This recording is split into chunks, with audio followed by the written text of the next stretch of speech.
Na, üdvözlök mindenkit, itt Dudman, és ez pedig itt a létező vagy nem létező QR kódok első része. Hát ezeket a QR kódokat fogjuk beszkennelni, úgyhogy nézzük az elsőt, ami azt ígéri, hogy kapunk egy ilyen ikont.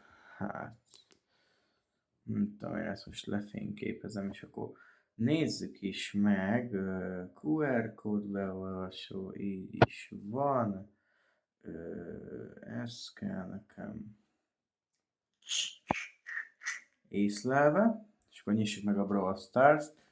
Hát egy 3 darabot beszélünk gyerekek. Ez szétomlik a játék. Na nézzük. És tényleg megkaptuk, ez az első, ez legit, gyerekek. Ez az első, ez legit. Leveszem a hangot, mert ez idegesít. És akkor nézzük a következőt. Ami nem tudom, hogy mi lesz. Mert nézzük tovább. Oké, hát ő is megkapta. Ez nem tudom mi volt. Ezeket nem hiszem, hogy beszkennelem. Ezek inkább player ikonok, nem? Nem, van itt egy graffiti is.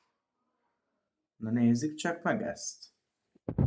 Ez még egy ilyen érdekesnek tűnik. Na, akkor ő azt mondja, hogy QR kód, ugyebár, és ilyen kell nekünk. Na nézzük.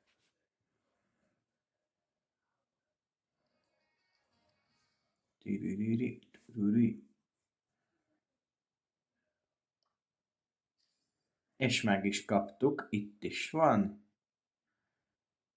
Na, és akkor nézzük az utolsót, amit ma beszkennelek.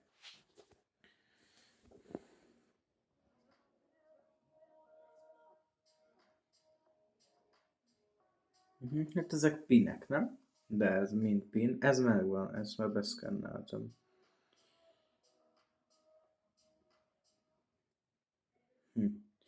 Nézzünk egy ilyet.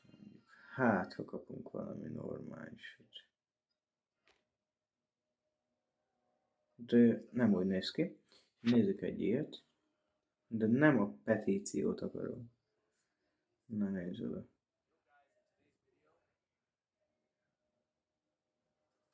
Nézzük meg ezt.